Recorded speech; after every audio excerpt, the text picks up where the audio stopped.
Chapter 3 Mr. Wonka and the Indian Prince. Prince Pondicherry wrote a letter to Mr. Willy Wonka, said Grandpa Joe, and asked him to come all the way out to India and build him a colossal palace entirely made out of chocolate.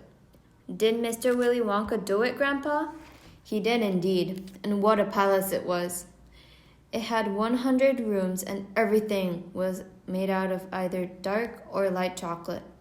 The bricks were chocolate, and the cement holding them together was chocolate, and the windows were chocolate, and all the walls and ceilings were made out of chocolate. So were the carpets, and the pictures and furniture on the beds. And when you turned on the taps in the bathroom, hot chocolate came pouring out. When it was all finished, Mr. Wonka said to Prince Pondicherry, "I warn you, though, it won't last very long, so you'd better start eating it right away." "Nonsense!" shouted the prince. "I'm not going to eat my palace. I'm not going to nibble the staircase or lick the walls. I'm going to live in it." But Mr. Wonka was right, of course, because soon after this, there came a very hot day with a boiling sun, and the whole palace began to melt.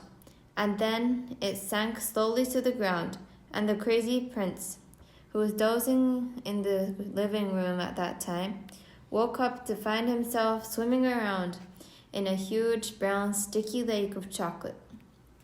Little Charlie sat very still on the edge of the bed, staring at his grandfather.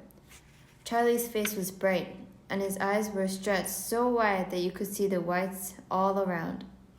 "Is this all really true?" he asked, "or are you pulling my leg?" "It's all true," cried all four of the old people at once. "Of course it's true. Ask anyone you like." "And I'll tell you something else that's true," said Grandpa Joe. And now he leaned closer to Charlie and lowered his voice to a soft, secret whisper. "Nobody ever comes out." "Out of where?" asked Charlie. "And nobody ever goes in." "In where?" cried Charlie. "Wonka's factory, of course." "Grandpa, what do you mean?" "I mean workers, Charlie." "Workers?" "All factories," said Grandpa Joe, "have workers steaming in and out of the gates in the mornings and evenings, except Wonka's. Have you ever seen a single person going into that place or coming out?" Little Charlie looked closely around at each of the four old faces, one after the other, and they all looked back at him. There were friendly, smiling faces, but they were also quite serious. There was no sign of joking or leg-pulling on any of them. "Well, have you?"